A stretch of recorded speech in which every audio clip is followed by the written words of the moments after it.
Hello everyone, welcome back to the YouTube channel of Dhruved Academy. और आज मैं name reaction की सीरीज़ को अंतिम अंजाम देने वाला हूँ जैम के बच्चों के लिए, है ना। पर नेट के बच्चों के लिए ये सीरीज़ और भी आगे तक है, ठीक है। पर हाँ, इस टॉपिक को यानी नेम रिएक्शंस की पॉइंट को मैं अब एक नेक्स्ट टॉपिक में लेकर के आ गया हूँ, जिसका नाम है benzoin condensation and benzyl benzilic acid rearrangement. यानी हो सकता है लास्ट के लेक्चर जो आपने देखे होंगे that is a Wittig reactions, और उसमें आप लोगों को कोई प्रॉब्लम नहीं आई होगी, पक्का नहीं आई होगी ना। तो आज मैं नए टॉपिक के साथ आपसे डिस्कस करूंगा जो एक नेट जैम गेट के बच्चों के लिए इंपॉर्टेंट टॉपिक माना जाता है, क्योंकि इसके क्वेश्चंस भी एग्जाम में पूछे जाते हैं, ठीक है। समझ लेते हैं यार, इनको क्या दिक्कत है, इतने सारे टॉपिकों को समझ लिया तो एक छोटा सा पॉइंट इसको क्यों नहीं समझ सकते हैं। तो चलिए, तो एक साथ में दो नेम रिएक्शनों को आज पढ़ाने वाला हूँ मैं। इसलिए ये दोनों को एक साथ पढ़ाने वाला हूँ क्योंकि ये दोनों आपस में बहुत ज़्यादा कनेक्टेड होते हैं। यानी एक टॉपिक का नाम है जिसका नाम मैंने लिखा है बेंजोइन कंडेंसेशन रिएक्शन, और दूसरे का नाम है बेंजिल बेंजिलिक एसिड रीअरेंजमेंट। ये दोनों एक तरीके से समझ लीजिए एक दूसरे पे निर्भर हैं। तो इसलिए सबसे पहले इन दोनों के बारे में एक बेसिक बातें मैं कर देता हूँ कि बेंजोइन और बेंजिलिक एसिड रीअरेंजमेंट के बेसिक डिफरेंस क्या होते हैं और उनमें होता क्या है।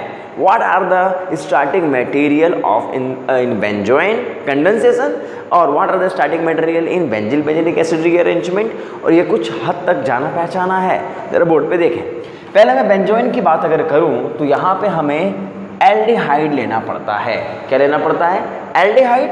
We have a aldehyde in this system, और यहाँ भी जो एल्डिहाइड लोगे उसके पास अल्फा हाइड्रोजन एब्सेंट होने चाहिए। That is important point. यहाँ भी अल्फा हाइड्रोजन का इंपॉर्टेंस नहीं है, मतलब इनका अल्फा हाइड्रोजन एब्सेंट हो। तो एक बात बताओ, अगर अल्फा हाइड्रोजन एब्सेंट है that is the story of Cannizzaro ना, पर उस समय NOH हुआ करता था न्यूक्लियोफाइल। पर यहाँ पे जो हमारा अटैकिंग स्पीसीज है जिसका नाम है सोडियम साइनाइड, यानी in this case we have the nucleophile which is different from the last one is cyanide ion. और जब ये साइनाइड आयन इन पे अटैक करेगा तो यहाँ से फाइनल मॉलिक्यूल मिलके बनेंगे जिसका नाम होता है, जरा बोर्ड पे देखना, अल्फा हाइड्रोक्सी कीटोन। और अल्फा हाइड्रोक्सी कीटोन को ही कॉमन नेम है जिसको बोला जाता है अस्लोएन। क्या बोलते हैं इसको? अस्लोएन। और स्पेसिफिक अगर यहाँ बेंजीन की रिंग लगी हुई है ना, CH6H5 बेंजीन की रिंग है, यहाँ पे PH ग्रुप लगा हुआ है, तो ऐसे केसेस में the acyloin which is form is known as benzoin. Benzoin इसका नाम होता है। तो अगर मैं बेंजल्डिहाइड से शुरू करता हूँ ये रिएक्शन जिसमें सोडियम साइनाइड होते हैं और वो एक अल्फा हाइड्रोक्सी कीटोन में कन्वर्ट होता है, दैट कीटोन इज कॉल्ड बेंजोएन। और इसके फैमिली यानी इस टाइप के अल्फा हाइड्रोक्सी कीटोन की फैमिली को हम एक नाम देते हैं, दैट इज कॉल्ड अस्लोएन। तो ये बात आपको दिमाग में बैठानी चाहिए और पुरानी चीज़ों से कनेक्ट कर लेना चाहिए कि अस्लोइन क्या होते हैं, what is the acyloin, what is the benzoin, वो बनते किससे हैं। तो बेंजोइन की स्टोरी हमारे सामने होगी, पक्का दिमाग में बैठ गया ये। उसी तरीके से we have what that is called benzil benzilic acid rearrangement. तो समझो मैं बेंजोइन से बेंजिल बेंजिलिक एसिड की तरफ कैसे मूव करूंगा। तो प्रोडक्ट इज द बेंजोइन, और अगर बेंजोइन में ऑक्सीडेशन की जाए, जरा बोर्ड पे ढंग से देखना, ऑक्सीडेशन, और ऑक्सीडेशन से क्या होगा जरा बताओ, that alcohol is converted into a ketone. यानी ये 2 डिग्री अल्कोहल की तरह बिहेव कर रहा है, और ये जब ऑक्सीडाइज हो जाता है बेंजोइन से, the oxidise product of benzoin is termed as benzil. क्या बोलेंगे इसको? That is a benzil specific, यानी डाई कीटोन स्पीसीज है ये। तो इसका मतलब एक बेंजोइन से हम बेंजिल बनाएंगे, और यहाँ पे जो स्टार्टिंग मटेरियल होता है इस रिएजेंटों का अगर मैं कॉमन बोलूँ ना, तो ये 1,2 डाई कीटोन्स होते हैं। वेरी इंपॉर्टेंट पॉइंट, जरा बोर्ड पे ढंग से देखना। तो इसका मतलब वाओ, एक बेंजिल बनाने का जो तरीका है वो किससे आया है? बेंजोइन से आया है। Benzoin are the starting material कहा जाए तो बेंजिल बनाने के लिए होते हैं। तो इसलिए जैसे ये बेंजिल बनता है और जब तुम इसमें सोडियम हाइड्रोक्साइड डालते हो, यानी एक diketone, 1,2 diketone which have no alpha hydrogen, तो ऐसे केस में जब तुम सोडियम हाइड्रोक्साइड डालोगे तो ये रीअरेंज करके, जरा बोर्ड पे देखना, ये रीअरेंज करके एक अल्फा हाइड्रोक्सी एसिड में कन्वर्ट हो जाते हैं। किस में कन्वर्ट होते हैं बच्चा लोग? Alpha hydroxy acid, and that alpha hydroxy acid is termed as benzoic acid.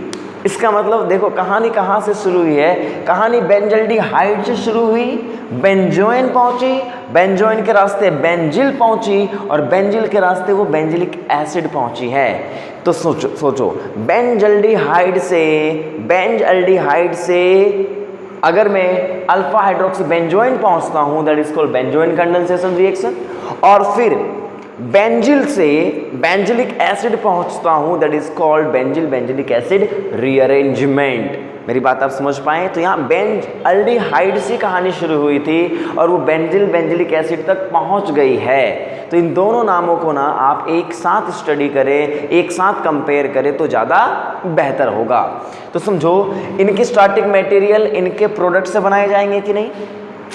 इनके स्टार्टिंग मटेरियल इनके प्रोडक्ट से बनाए जाएंगे, इसलिए मैं पहले बेंजोइन की बात कर रहा हूँ क्योंकि एग्जाम में ये दोनों एक साथ भी दे सकता है, तो आपको दोनों को पहचानने आना चाहिए। तो पहले मैं इन दोनों के प्राइमरी पार्ट को डिस्कस किया, मैंने बेसिक इंट्रोडक्शन को लेके आया मैं कि दोनों में स्टार्टिंग होती किससे है।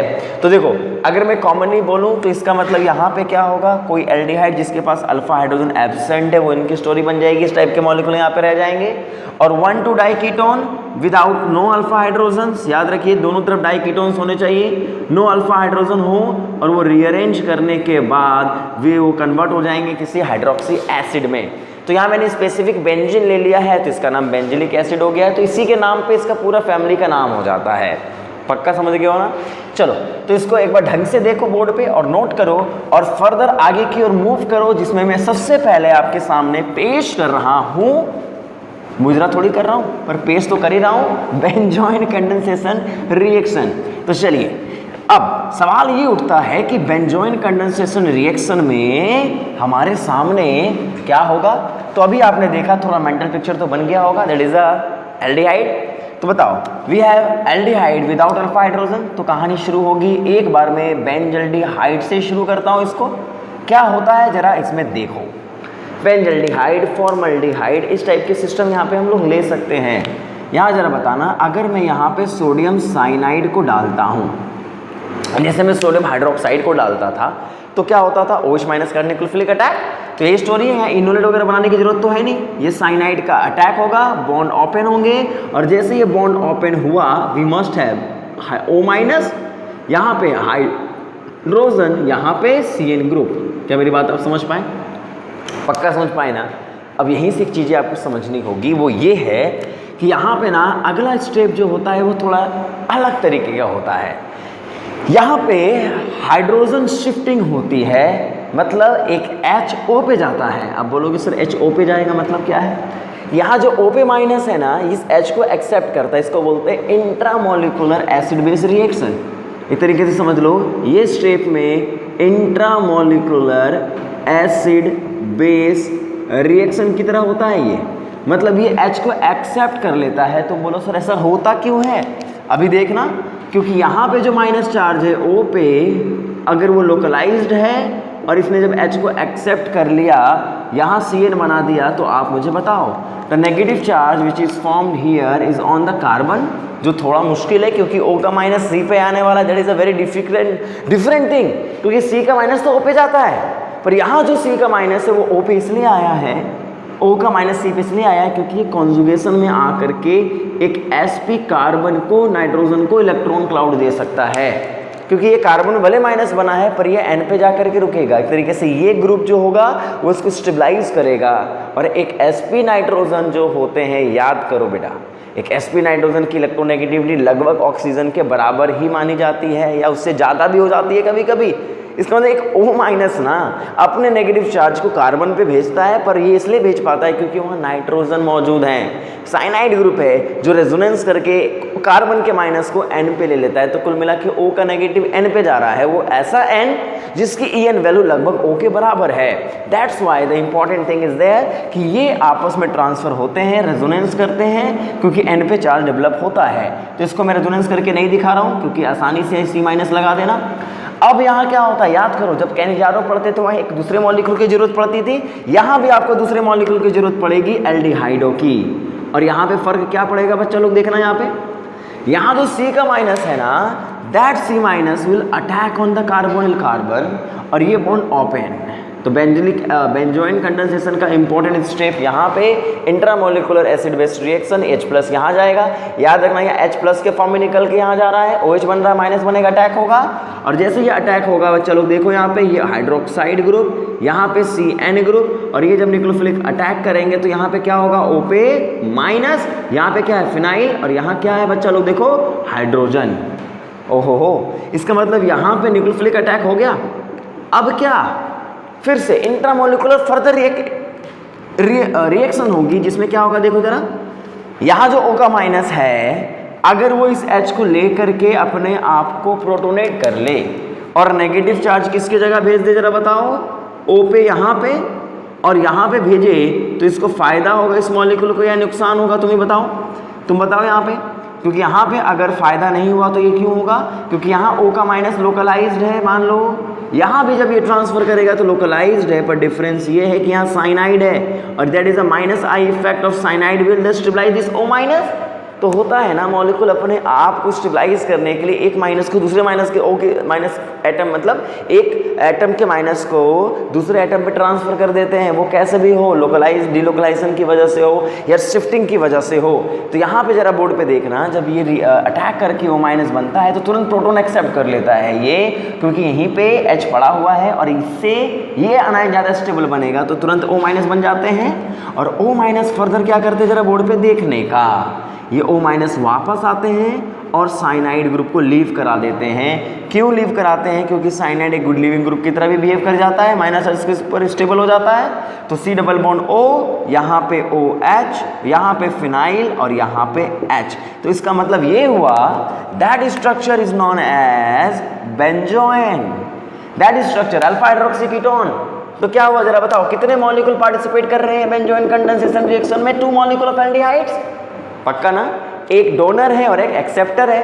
तो साइनाइड ने जो खेला करना है वही करवाया, उसी ने खेला किया है सब कुछ, यानी साइनाइड इज वेरी इंपॉर्टेंट। इसने न्यूक्लियोफिलिक अटैक किया, H को एसिडिक बनाया ताकि कार्बन पे माइनस जनरेट हुआ और न्यूक्लियोफाइल इन situ जनरेट होकर अटैक करता है, और उसके बाद ये सारे प्रोसेस होने के बाद CN ही लीव कर जाते हैं और we have benzoin, we have benzoin alpha hydroxy ketone. क्या मेरी बात आप समझ पाए, पक्का समझ पाए ना। तो ये पॉइंट जरा आप याद रखिएगा, साइनाइड आए तो याद रखिएगा that is the key step, और न्यूक्लियोफाइल अगर कुछ नहीं है तो एल्डिहाइड ही है तो उसी पे वो अटैक करने के लिए चला जाएगा।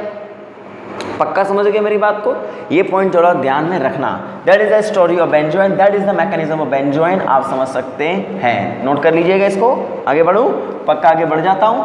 तो बेंजोइन में आपने देखा कि कैसे रिएक्शंस आगे बढ़ती हैं और यहाँ न्यूक्लियोफाइल कार्बोनाइन होता है, that is the important point. यहाँ पे अगले एल्डिहाइडों पे न्यूक्लियोफाइल अटैक करने के लिए साइनाइड जो होते हैं उसको उन्होंने कार्बोनाइन जनरेट कर दिया होता है, जिसकी वजह से फर्दर अटैक होता है।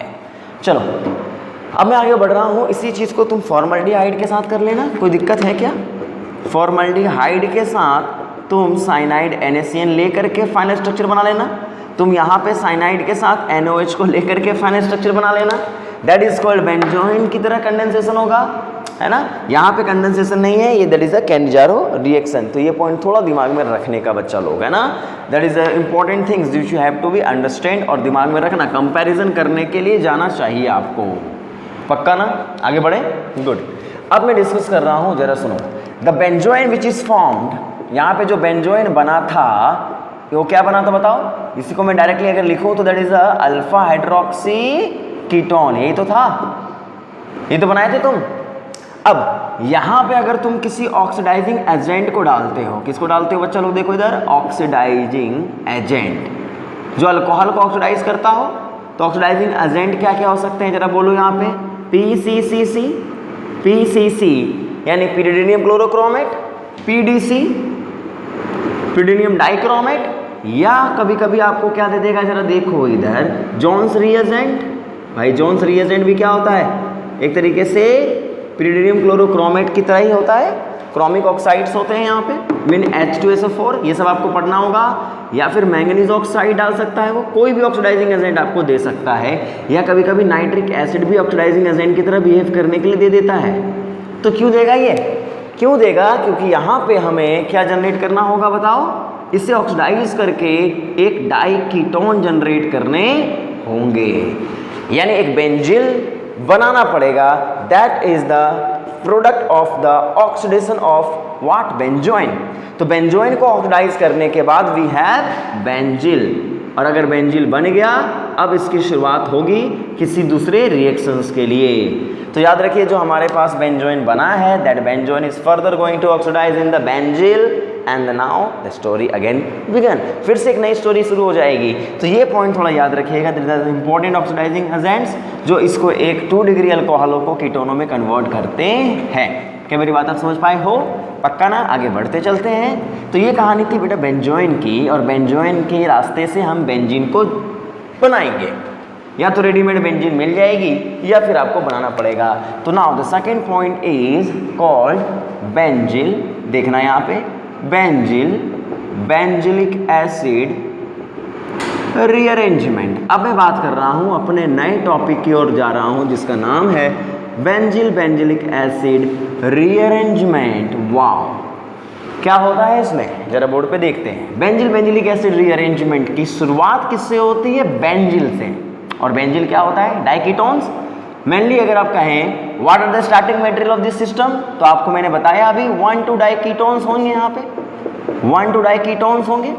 और उन कीटोनों में हम अगर बेसिक कंडीशन डाल देते हैं, सोडियम हाइड्रोक्साइड डाल देते हैं, तो वही किस में कन्वर्ट हो जाता है? अभी मैंने आपको बताया अल्फा हाइड्रोक्सी एसिड में। अगर कीटोन बनते थे वो बेंजोइन थे, एसिड बनते हैं तो वो बेंजिलिक एसिड है। Important point. तो यहाँ पे मैं डाउन टू डाई कीटोन जो ले रहा हूँ, सबसे पहला डाई कीटोन ले रहा हूँ, that is a diketone. और यहाँ पे this is the first level. आप कह सकते हैं इसमें भी 2-3 लेवल्स होते हैं। फर्स्ट लेवल जो आपको समझना होता है वो क्या है, जरा बोर्ड पे देखो। डाइकीटोन अगर बन गया है और यहाँ पे हाइड्रोक्साइड आयन बने हुए हैं, तो क्या करेंगे जरा ये बताओ। ये कुछ हद तक कैनिजारों की तरह है ना, देखो। यानी अगर OH माइनस आया और इसको कीटो फॉर्म दिखी, कोई एसिडिक हाइड्रोजन नहीं दिखा, तो काम क्या करेगा ये? न्यूक्लियोफिलिक अटैक बच्चों को बताओ। जैसे न्यूक्लियोफिलिक अटैक होगा, यहाँ पे C double bond O, CO पे माइनस, यहाँ पे आपको मिलेगा OH, कि भाई यहाँ पे मिलेगा फिनाइल। तो बोलोगे सर कल कैनिजारो भी पढ़ा था, कुछ वैसे ही तो था, इंट्रामोलिकुलर कैनिजारो, वहाँ HH लगे थे। तो जब ये अटैक करेगा तो फिर क्या? तो सुनो, O माइनस अगर है और यहीं से धक्का मार के कुछ बाहर निकल सकता है, तो ऐसे केसेस में बच्चा यहाँ भी याद रखना हाईली कॉन्सेंट्रेटेड कंडीशंस होंगी। और अगर कॉन्सेंट्रेशन कंडीशंस हाई होंगी तो क्या करेंगे? इस H को फिर से एलिमिनेट कर देंगे, प्रोटोनेट डिप्रोटोनेट कर देगी OH को। और जैसे प्रोटोनेट OH डिप्रोटोनेट होगा, क्या होगा? डायनाइन स्पेसिस। और अगर डायनाइन स्पेसिस जनरेट हो गए फिर क्या होना है? ये धक्का मारेंगे और वहाँ हाइड्राइड शिफ्ट होता था, यहाँ पे क्या होगा? फिनाइल शिफ्ट, और ये बॉन्ड ओपन हो जाएगा। लास्ट लेक्चर की तरह ही तो है बच्चा, देखो इधर, यहाँ पे pH शिफ्टिंग होगी, फिनाइल शिफ्टिंग होगी यहाँ पे। तो ये क्यों हुआ फिनाइल शिफ्टिंग? क्योंकि O माइनस है, दोनों ने धक्के मारे हैं और फिनाइल ग्रुप लीव कर गया है, और लीव करके वो जा नहीं सकता, बगल वाले पड़ोसी के पास ही बाहर निकलेगा। तो शिफ्टिंग यहाँ पे होगी। और एक बात बताओ, जब ये शिफ्ट होगा O पे माइनस हो गया, यहाँ पे जैसे हाइड्राइड शिफ्ट होते तो वैसे फिनाइल शिफ्टिंग हो गई, यहाँ पे C डबल बॉन्ड O बन गया, यहाँ पे क्या रह गया? O minus. क्या मेरी बात आप समझ पाए? तो यानी यहाँ जिस बेस ने प्रोटॉन एक्सेप्ट किया था उसी बेस से इसको तो H दे देना, क्योंकि ये तो डिलोकलाइज नहीं है ना। पर ये जो एसिड बना है ये तो क्या रहेगा? डिप्रोटोनेटेड फॉर्म में रहेगा, पक्का ना। तो यहाँ क्या बनेगा? OH, यहाँ क्या बनेगा? PH, और यहाँ क्या बनेगा? C double bond O minus, और जो सोडियम प्लस होगा वो लगा देना, Na प्लस होगा तो ये क्या बन गया? सॉल्ट बन गया। अरे बेसिक कंडीशन में डिप्रोटोनेटेड फॉर्म में रहेंगे ये, और ऐसे केसेस में जब तुम एसिडिक कंडीशन डालोगे तो ये डिप्रोटोनेट जो था वो वापस से एसिडिक कंडीशन में प्रोटोनेट हो जाएगा, और जैसे प्रोटोनेट हो जाएगा तो ये क्या बन जाएगा? एक एसिड। और इसी को आप क्या बोलो? Alpha hydroxy acid. और इसी को हम क्या बोलते हैं बच्चा लोग बताओ? Benzylic acid. तो एक बेंजिल को आपने रीअरेंज करके एक बेंजोलिक एसिड में कन्वर्ट कर दिया है। That is the important point. यहाँ प्रोडक्ट के नाम पे और रिएक्टेंट के नाम पे, यानी जो बेंजिल था, इन दोनों के कन्वर्जन के नाम पे इसका नाम हो गया बेंजिलिक एसिड रीअरेंजमेंट। तो क्या किया मैंने? कुछ नहीं किया, कैनिजारो की तरह ही तो है ये, पक्का ना। एक डाइकीटोन लिया जिसके पास कोई अल्फा हाइड्रोजन नहीं थे, उसने हाइड्रोक्साइड आयन पे अटैक और कार्बोनिल पे अटैक किया हाइड्रोक्साइड आयन ने, वहां से फिनाइल को शिफ्ट कर दिया और शिफ्टिंग के बाद एक तरफ एसिड की तरफ फॉर्म कर दिया, अनायन फॉर्म कर दिया, कार्बोक्सिलिक अनायन, और पड़ोसी के पास हाइड्रोक्सी ग्रुप लगा दिया, जिसको प्रोटोन करने के बाद we have a benzilic acid. पक्का? तो ये पॉइंट दिमाग में रख लो, ये चीज़ें वेरी इंपॉर्टेंट है कि तुम्हें दिमाग में रखना पड़ेगा। कैनिजारो और बेंजिलिक एसिड के डिफरेंस पता होने चाहिए। यहाँ डाइकीटोन है, वहाँ एक तरफ हाइड्रोजन्स होते हैं। चलो बोर्ड पे नोट डाउन कर लो, इसको ढंग से नोट डाउन कर लो, आगे बढ़ते हैं। तो देखना कभी कभी एग्जाम में कंफ्यूज करता है वो आपको कि डाइकीटोन दे देगा और आपसे कंफ्यूजन क्रिएट करेगा कि भैया ये कैनिजारो है या बेंजिलिक एसिड रीअरेंजमेंट है। तो please be clear and be focused. तो एक बात बताओ, अगर मैं यहाँ पे लिखता हूँ PH C double bond O C double bond OH, fine. यहाँ लिखता हूँ C double bond O C double bond OH, और यहाँ लिखता हूँ PH C double bond O C double bond OPH। अब इनमें अगर मैं सोडियम हाइड्रोक्साइड डालता हूँ, हाइड्रोक्साइड आयन डालता हूँ, तो आपसे पूछा जाएगा what is the name and what will be the product. तो बताओ यहाँ पे तुम क्या करोगे? दिस इज डाइकीटोन, नो, एक तरफ एल्डिहाइड है, एक तरफ कीटोन है, एल्डिहाइड है, दैट इज अ कैनिजारो। अरे कैनिजारो हो गया ना, इंट्रामोलिकुलर कैनिजारो। यहाँ बताओ एल्डिहाइड है, that is a Cannizzaro, that is a Cannizzaro. Is it Cannizzaro? No, that is a benzilic acid rearrangement. पक्का समझ गए? बेंजिलिक एसिड रीअरेंजमेंट हो जाएगी और आपको पहचानना पड़ेगा कि भैया ये तो कैनिजारो देता है और ये तुम्हारा बेंजिलिक एसिड रीअरेंजमेंट देता है, जो कि आपको समझ में आना चाहिए। पक्का समझ गए क्या? अब एक क्वेश्चन और देखे क्या? देख लेते हैं क्या दिक्कत है। तुम्हारा काम क्या होगा? मान लो तुमने एक हेटेरोसाइक्लिक मॉलिक्यूल लिया, इसको क्या बोलते हो आप लोग? परफ्यूरल बोलते हो? अरे बोलते हो ना यार। यहाँ पे अगर मैं सोडियम हाइड्रोक्साइड को दूं तो what will be the product? Cannizzaro होगा, कैनिजारो होगा ना। उसी तरीक़े से मान लीजिए मैंने यहाँ पे आपको दिया है एक कीटोन, और यहाँ पे आपको दे दिया है ये ग्रुप, और यहाँ पे डाल दिया है NaOH। समझ गए क्या? तो यहाँ पे अगर NaOH डाला है तो यहाँ पे कोई एसिडिक हाइड्रोजन नहीं, रीअरेंजमेंट पॉसिबल होगा। बना देना इसको, प्रोडक्ट को बना देना आप लोग, पक्का। अरे बेंजीन की जगह फ्यूरान लगा दे यार, क्या दिक्कत है? तो अल्फा हाइड्रोक्सी कीटो एसिड्स यहाँ भी बन जाएंगे, पर यहाँ पे फ्यूरान ग्रुप का माइग्रेशन हो जाएगा, यानी बेंजीन की जगह यहाँ पे ला दिया है। सिंपल नोट डाउन कर लेना, ये कैनिजारो है, पर ये क्या है बताओ। और इसी को अगर हम यहाँ पे सोडियम साइनाइड की तरह ट्रीट करते, सोडियम साइनाइड की तरह करते, तो रिएक्शंस क्या होती मुझे समझा देना। तो इस तरीके से तुम यहाँ पे कैनिजारो करा सकते हो, बेंजोइन करा सकते हो, बेंजिलिक एसिड रीअरेंजमेंट की तरह करा सकते हो, पक्का। इसको तुम खुद कर लेना, ठीक है, कर लेना इसको आप लोग, पक्का। आगे बढ़े। अब मैं एक सवाल करा रहा हूँ, जरा बोर्ड पे देखो, ये प्रीवियस ईयर की तरह ही क्वेश्चन है, प्रीवियस ईयर का ही सवाल मान लीजिए आप लोग है। That is a question of, एक मान लीजिए we have this molecule diketone, बस यहाँ पे मैंने इसको मिटा दिया था तो ये बेंजिल बन गया था, याद करो। अरे कुछ नहीं तो बेंजिल बन गया ना, और यहाँ लगा दिया, और यहाँ पे डाल दिया है सोडियम हाइड्रोक्साइड। अब बताओ what will be the product? तो तुम क्या करोगे? सर यहाँ तो डाइकीटोन है, दिमाग चलते ही डाइकीटोन आ गया, ओहो NOH है, that is a benzilic acid rearrangement type reaction. Hydroxide ion आया, अटैक किया, बॉन्ड ओपन, मैकेनिज्म आपको ड्रॉ करने तुरंत आना चाहिए। What will be the product? क्या बनने वाला है? जरा बोर्ड पे देखना, that is a important question, इसलिए मैं आपको डिस्कस कर रहा हूँ। ये यहाँ पे बन गया है O-, यहाँ बन गया है OH। सब्जेक्टिव पेपर होगा तो डायनाइन बना के दिखा देना, ऑब्जेक्टिव होगा तो क्या करना बच्चा लोग? देखो ये ग्रुप आया, जरा बोर्ड पे देखो, ये ग्रुप माइग्रेट करेगा कि नहीं करेगा, और ये जब माइग्रेट करेगा बॉन्ड ओपन हो जाएगा। जरा बोर्ड पे देखना, इसको मैं नंबरिंग कर देता हूँ, 1 2 3 4 5 6। तो एक बात बताओ, ढंग से देखो, जब यहाँ पे माइग्रेशन होगी तो माइग्रेशन के बाद what will be the structure of the product? क्या बनने वाला होगा यहाँ पे?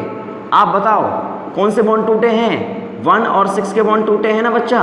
बॉन्ड बने किस पे हैं? 2 और 6 के बीच में। और जब 2 और 6 के बीच में बने हैं तो 1 पे और यहाँ पे एसिड है और ये 2 है तो 2 पे क्या बना होगा, O पे माइनस। अरे अटैक किया होगा तो पे माइनस बन गया होगा। अब वापस समझ लो, इस बेस को प्रोटॉन दे देना क्योंकि ये तो एसिडिक नहीं होता, इसको डिप्रोटोनेटेड फॉर्म में रख देना बच्चा लोग। और वर्कअप जब करोगे तो इसको वापस से क्या कर लेना, एसिड बना लेना। तो बताओ क्या बन गया है, we have a 5 membered ring ना। देखो बच्चा लोग यहाँ पे दैट इज द स्ट्रक्चर ना, दैट इज द स्ट्रक्चर। देखो बोर्ड पे यहाँ पे जो बॉन्ड बना है that is a 2, that is 3, that is 4, that is 5, that is 6, that is 1। That means यहाँ पे 3 है, यहाँ 4 है, यहाँ 5 है, यहाँ 6 है और यहाँ पे 2 है। और 2 पे ही जरा मुझे बताओ और कौन कौन से लगे हुए हैं, हाइड्रोक्साइड भी OH भी लगा हुआ है और कार्बोक्सिलिक एसिड भी। तो अल्फा हाइड्रोक्सी एसिड बन गया ना ये। तो इसका मतलब इस तरीके के मॉलिक्यूल को हम लोग जनरली बेंजिलिक एसिड कहते हैं। तो है पर ये बेंजिलिक एसिड प्रोडक्ट नहीं बना है, नाम इसका बेंजिलिक नहीं है क्योंकि बेंजीन से बनने वाला, नॉर्मल से बनने वाला, उसको हम लोग कहते थे बेंजिलिक एसिड रीअरेंजमेंट। तो इस तरीके से दिस रीअरेंज्ड प्रोडक्ट आपको दिमाग में रखना होगा। पक्का समझ गए मेरी बात को? आगे बढ़ते हैं, नोट डाउन कर लीजिएगा इसको। तो इसके सवाल एग्जाम में कैसे मिलेंगे वो मैं बता दिया आपको, क्योंकि पहला लेवल में डाइकीटोन मिलेगा, आपको उसको रीअरेंज कराना पड़ेगा एंड देन आफ्टर आपको यहाँ पे रीअरेंज प्रोडक्ट लिखना आना चाहिए। क्या मेरी बात आप लोग समझ पाए? पक्का समझ पाए ना? Very good. तो अब मैं आगे बढ़ रहा हूँ, जरा बोर्ड पे एक बार फर्स्ट देख लेना लेवल 2। और इस लेवल 2 में क्या बोलने वाला हूँ मैं, देखो यहाँ पे इस लेवल 2 में क्या होगा, आपको स्टार्टिंग मटेरियल खुद बनाने पड़ जाएंगे। जैसे बनाने का मतलब क्या होगा, देखना यहाँ पे, मान लीजिए we have phenyl and we have phenyl, पर यहाँ पे प्रोटेक्टिंग ग्रुप है। देखो इधर बोर्ड पे प्रोटेक्टिंग ग्रुप। अब तुम बोलोगे सर ये तो प्रोटेक्टिंग ग्रुप है, अब इसका सवाल हम तो किए नहीं है, लेकिन आपको पता है दैट इज एसिटल्स। क्या है बच्चा लोग ये, अरे एसिटल्स है ना, ये कीटल्स बोल सकते हैं आप लोग। और यहाँ पे जैसे तुम एसिडिक कंडीशन डालते हो तो ये टूटते हैं और टूटने के बाद यहीं पे क्या जनरेट हो जाएगा बताओ, कार्बोनिल जनरेट हो जाएंगे कि नहीं जनरेट हो जाएंगे। इसका मतलब एग्जाम में आपको पहला स्टेप क्या हो सकता है, अपने बेंजिल बनाने के लिए आपको एसिडिक वर्कअप की जरूरत पड़ेगी और उसके बाद यहाँ पे डाल दिया रहेगा सोडियम हाइड्रोक्साइड और प्रोडक्ट क्या बनेगा वो आपको पता है। सिमिलरली मान लो बच्चा लोग यहीं पे तुम्हें दे देता वो Wittig reagent PPS3 pi bond CH3 double bond OET। समझ जाते ना क्या करना है, विटिक की स्टोरी बन जाती, कोई भी एक कीटोन पे अटैक करा देते और जब अटैक कराते तो आपको बताना पड़ता कि यहाँ पे pH है और यहाँ पे आपके पास एस्टर जो बना होगा वो E बना होगा। तो इसका मतलब हो सकता है डाइकीटोन अगर आपको दिया गया हो, डाइकीटोन आपको दिया गया हो, NOH डाल करके वो आपको बेंजिलिक एसिड रीअरेंजमेंट करा सकता है या विटिक रिएजेंट डाल करके नॉर्मल विटिक रिएक्शंस की ओर आगे बढ़ सकता है। तो that is the key point, दिमाग में रख लीजिएगा। ये सेकेंड लेवल में क्वेश्चंस आपको बहुत तरीके से पूछे जा सकते हैं, पक्का ना? आगे बढ़े, गुड। तो इसका मतलब लेवल 2 में आपको क्या करना होगा, स्टार्टिंग मटेरियल आपको खुद बनाना पड़ेगा और उसके बाद आप उसको रीअरेंज कराने के लिए भेज दोगे, पक्का ना? सिमिलरली मान लीजिए अगर क्वेश्चन इस तरीके से होता, यहाँ पे आपको मिलता एक अल्कोहल, ऑलरेडी कीटोन होते और यहाँ पे अल्कोहल दिया गया होता, अल्फा हाइड्रोक्सी कीटोन दिया होता और यहाँ पे अल्फा हाइड्रोक्सी कीटोन को एस्लोइन बोलते हैं ना, और यहाँ पे आपको दे दिया होता MnO2, first MnO2 then after NaOH then after H+। तो क्या करते हैं आप बताओ, सिंपल है ना यार, यहाँ MnO2 है यानी ऑक्सीडाइजिंग एजेंट है, इससे कीटोन बनाते, डाइकीटोन बनते, दिमाग तुरंत चलाना, डाइकीटोन बनते, ये कहानी बेंजिलिक एसिड रीअरेंजमेंट की होती है। पक्का समझ गए? आगे की स्टोरी आपको पता है क्योंकि कीटोन बनाते ही वो पुराना सवाल बन जाएगा। अरे कर लेना आगे यार, पक्का ना? गुड, चलो वेरी गुड। अब तीसरे लेवल की ओर मैं बढ़ जाता हूँ फटाक से। तीसरे लेवल की ओर क्या होगा जरा बोर्ड पे देखना। लेवल 3 में हमें क्या करना होगा, आइसोटॉपिक इफेक्ट्स या फिर आइसोटॉपिक लेबलिंग कह सकते हैं इसको बच्चा लोग। तो एक बात बताओ, आइसोटॉपिक लेबलिंग में क्या होगा, if we have 2 carbonyl groups, 2 keto groups, है ना, यहाँ पे अगर डाल दिया गया है NaOH, साथ में यहाँ पे OH18 दिया है, आइसोटॉपिक हाइड्रोक्साइड आयन, तो बताओ जब ये ऑक्सीडाइज होगा तो यानी यहाँ पे OH बनेगा, यहाँ पे C डबल बॉन्ड OH बनेगा, ऐसा ही तो होगा। तो बताओ इन दोनों HO में से किसके ऊपर में 18 रहेंगे, ऑफ कोर्स इधर की ओर रहेगा ना, इधर थोड़ी OH पे 18 आएगा। क्यों? क्योंकि फिनाइल शिफ्ट होके ये बना होगा, सॉरी फिनाइल ग्रुप लगाना होगा यहाँ पे, तो आप जानते हो ना ये कैनिजारो की तरह ही तो है, यानी जिसपे OH माइनस O18 अटैक करेगा और यहाँ से आप देखोगे अगला स्टेप यहीं से माइग्रेट कराओगे, तो जैसे ही आप यहाँ पे अटैक कराओगे O माइनस है, यहाँ पे आपके पास PH है, यहाँ O18H है, ये माइग्रेट किया O माइनस बना। इसका मतलब क्या हुआ बताओ कि जैसे ही आप यहाँ माइग्रेट कराओगे यहाँ O माइनस बनेगा और यहाँ पे आपका C डबल बॉन्ड O18H रह जाएगा, फिनाइल यहाँ चला जाएगा। तो जिस पे OH माइनस का अटैक होगा वहीं पे आपको एसिड में ही आपको क्या दिखेगा, O18 लेबलिंग। यहाँ तो दिखने वाला नहीं है क्योंकि यहाँ तो O attach foreign atoms O का नहीं आ रहा है ना, ये तो घर के ही एटम्स हैं। ये बात दिमाग में रखिएगा, सिंपल है। दिस इज द लेवल 3 जिसमें आपको थोड़ा सा समझने के लिए आइसोटॉपिक लेबलिंग की बात करनी होगी। चलो नोट कर लेना इसको बच्चा लोग, सिंपल सवाल था, कोई दिक्कत नहीं थी यहाँ पे। एंड द लास्ट वन जो आपको समझ लेना है, अगर दो अलग अलग एरोमेटिक रिंग आ गए, जरा बोर्ड पे देखो, लेवल 4 की तरफ बढ़ जा रहा हूँ मैं। If carbonyl group is there, यहाँ पे बेंजीन की रिंग आ गई है, यहाँ भी बेंजीन की रिंग है बच्चा लोग, तो बता दो if we have NO2 group here, if we have NO2 unsymmetrical benzene rings, क्या होगा आप ही बताओ। अनसिमेट्रिकल बेंजीन रिंग है और यहाँ पे NaOH डाल दिया है, तो क्या होगा बताओ। हाइड्रोक्साइड आयन कहाँ पे अटैक करेंगे, जहाँ पे ज़्यादा इलेक्ट्रोफिलिक नेचर होगा ना, जहाँ विड्रोइंग ग्रुप ज़्यादा होंगे, और अगर विड्रोइंग ग्रुप ज़्यादा होंगे तो हाइड्रोक्साइड आयन आएगा, अटैक करेगा, और जैसे अटैक करेगा रीअरेंज करा देगा। आगे की मैकेनिज्म हमें पता है, C डबल बॉन्ड O, यहाँ OH, और यहाँ पे देखो जरा हाइड्रोक्साइड ग्रुप, यहाँ पे आपके पास फिनाइल ग्रुप पहले वाला था, और यहाँ पे बेंजीन के साथ NO2 ग्रुप आ जाएगा। पक्का समझ गए आप लोग, नोट डाउन कर लीजिएगा। तो इस तरीके से जो मोर इलेक्ट्रोफिलिक होंगे उनके ऊपर अटैक हो जाएगा और उन्हीं का रीअरेंजमेंट होता है। तो दैट इज द लेवल 4, और इसी लेवल 4 में एक सवाल मैं आपको दे देता हूँ जिसको आपको करना होगा। मिटा दो इसको, कर लेना इसको, ठीक है। चलिए वेरी गुड। अब यहाँ पे आपको क्या करना है, that is the key point, वो समझ लेना। यहाँ समझ लेना बच्चा लोग, देखो इधर, यहाँ पे अगर मैंने बेंजीन की रिंग आपको बना करके तो दी है, यहाँ पे आपके सामने OH बना के दिया है, यहाँ पे भी एक बेंजीन की रिंग बना करके दी है, पर इस बार यहाँ पे CH3 ग्रुप लगा दिया है, टॉल्विन। और यहाँ पे आपको सबसे पहले मैंने दिया है PCC, यहाँ पे मैंने दिया है NaO, PCC डालने के बाद NaOH 18, और आपको बताना है what will be the product, यानी यहाँ पे जो प्रोडक्ट बनेंगे वो क्या बनेंगे रीअरेंज करने के बाद और लास्ट में H+ को डाल देने का। पक्का क्या बना लोगे आप, दैट इज़ द प्रोडक्ट। आपको A ड्रॉ करना है, ऑप्शन में नहीं दे रहा हूँ, आप सभी लोगों को जो बनाओगे क्रॉस चेक करने के लिए मुझे बताना कि कहाँ आपने क्या सवाल बनाए, क्या प्रोडक्ट बनाया है।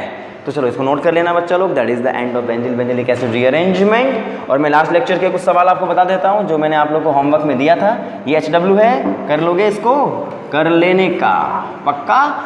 चलो that is the end of benzylic acid rearrangement. लेकिन लास्ट लेक्चर में कुछ सवाल मैंने आपको दिए थे, जरा देखो बोर्ड पे। पहला सवाल जो मैंने आपको पहले दिया था फॉर्मल्डिहाइड का और बेंजल्डिहाइड का कैनिजारो रिएक्शन का, एक इंपॉर्टेंट क्वेश्चन मैंने आपको दिया था, जिसमें मैंने यहाँ पे आइसोटॉपिक लेबलिंग की थी, OH माइनस बनाया था और इसी को हमने O18 कर दिया था, याद है O18। तो अगर O18 बनाया था यहाँ पे, जरा बताओ, Na था, OH माइनस, इसी पे माइनस चार्ज था, तो बताओ ये कैनिजारो क्रॉस कैनिजारो थी, तो ऑक्सीडेशन किसका था, इसका या इसका, इसका। तो जिसका ऑक्सीडेशन होगा उसके एसिड बन जाएंगे और जिसका रिडक्शन होगा वो अल्कोहल बन जाएगा, ये तो बनना ही था। लेकिन जिस ऑप्शन की बात करें वहाँ पे O18 भी थी ना, ऑफकोर्स O18 थी, पर ये ऑप्शन भी था और एक ऑप्शन आपके सामने ये भी था, देखना जरा, C double bond O18 O minus and that is a benzyl alcohol. और सबने ज़्यादातर से बच्चों ने ऑप्शन इसको टिक मारा है, जो ऑप्शन सही नहीं है, क्योंकि मैंने आपको बताया था कि सॉल्ट यहाँ बनेंगे, तो सॉल्ट वाले ऑप्शन को हमें टिक मारने की जरूरत है ना, सॉल्ट वाले। फिर बोलोगे सर तो O पे माइनस जिस पे बनाया होगा उस पे तो O18 आया होगा ना, तो आप बोलो एक बात बताओ, अगर यहाँ पे आप यहाँ अगर O पे माइनस बनाओगे क्योंकि डिप्रोटेड फॉर्म में रहेगा, पक्का, और अगर डिप्रोटेड फॉर्म में है तो क्या ये रेजोनेंस नहीं करेगा। अगर ये रेजोनेटिंग स्ट्रक्चर ही तो बना के दिया गया है ये, तो यहाँ जो स्ट्रक्चर बना है O माइनस और यहाँ जो C डबल बॉन्ड O18 है, that is the resonating structure ना। तो अगर ये H को तुम निकालोगे तो O पे माइनस यहाँ बनेगा और उसी का रेजोनेटिंग स्ट्रक्चर ये बन गया होगा। समझ गए कि नहीं समझ गए, that will be the structure, और यही ऑप्शन करेक्ट होगा, तो इसको नोट कर लेना। दैट इज द ऑप्शन, जो भी आपका होगा उस पर टिक मार देने का। तो ये कहने जा रहा हूँ कि इंपॉर्टेंट क्वेश्चन था, यू शुड अंडरस्टैंड। रेजोनेंस का कंसेप्ट आ गया था, क्या था इसमें। अब एक सवाल मैंने विटिक का दिया था आपको, और विटिक में मैंने क्या बोला था, जरा बोर्ड पे देखो। हमने क्या कहा था कि we have a conjugated ketone, और यहाँ पे मैंने पहले TPPS3 दिया था, और ये माइकल एडिशन करेगा। और माइकल एडिशन, क्योंकि अगर इनोन सिस्टम दिए हैं तो माइकल एडिशन कराना पड़ेगा ना। और यहाँ पे क्या बनेगा, देखो जरा, यहाँ O पे माइनस था, यहाँ पे PPS3 लग गया था पॉजिटिव के साथ, यहाँ पे TMS क्लोराइड था, और मैंने आपको बताया है सिलिकॉन अटैक करके बाहर निकाल देगा इसको, और जैसे बाहर निकालेगा वी हैव OTMS, और ये स्टेबल मॉलिक्यूल होते हैं PPS3 प्लस। और यहीं पे आपको N-ब्यूटाइल लिथियम मैंने दिया था, जो कि एक बेस की तरह काम करेगा, जो एसिडिक हाइड्रोजन को ले जा सकता है ना। और जैसे ले जाएगा यहाँ पे क्या बनेगा, यहाँ बताओ चलो, OTMS, यहाँ पे PPS3 पॉजिटिव, यहाँ माइनस, और इसी के सामने फॉर्मल्डिहाइड था, और आपको पता था that is a Wittig reagent, और विटिक रिएजेंट होने पे OTMS, और यहीं पे अल्कीन फॉर्म हो गई थी कि नहीं, सबकी हो गई होगी। फिर यहाँ पे एसिडिक कंडीशन डाल दिया गया हो तो ये क्या होगा, OH बन जाएगा, अल्कीन बनेगा। और याद रखो that is the extended tautomerisation. तुम OH को अगर यहीं से ट्रांसफर करके यहीं भेज दोगे तो ये शॉर्ट टोटोमराइजेशन होगा, लेकिन अगर कॉन्जुगेशन में है तो ये H यहाँ चला जाता है ना, लॉन्गेस्ट कार्बन पे चला जाता है। और ऐसे केसेस में भी है C double bond O double bond here, और यहाँ H लगेगा तो ये CH2 की जगह क्या बन जाएगा, CH3। और ये कीटोन, और अगर आपने फाइनली ये बनाया है, तुम ही बताओ ना यार, ये कीटोन और इस कीटोन में डिफरेंस है ना, ये मोर स्टेबल कीटोन होगा क्योंकि कॉन्जुगेशन अल्कीन है, यहाँ अनोन कॉन्जुगेटेड है। तो that will be the option, will be the correct option. क्या मेरी बात आप समझ पाए हो? तो this is the end of benzylic acid and the most important 90% name reaction आप लोग कवर कर चुके हो। जैम वाले बच्चे तुम लोग लगभग कंप्लीट कर चुके हो। तो चलिए, अगर ये वीडियो अच्छा लगा हो तो शेयर एंड सब्सक्राइब। और एक बात इंपॉर्टेंट है, नेक्स्ट टाइम से मैं 2 चीज़ें पैरेलली लेके चलूँगा। फर्स्ट रिएजेंट्स की शुरुआत करूँगा मैं, और दूसरा जैम की प्रीवियस ईयर क्वेश्चंस को लेके मैं आ रहा हूँ जो नेम रिएक्शन बेस्ड हैं। Important point, name reaction based previous year questions करेंगे हम, क्योंकि जो अभी तक पढ़ा है, अबे जो पढ़ा है वो बनना भी तो चाहिए ना सवाल।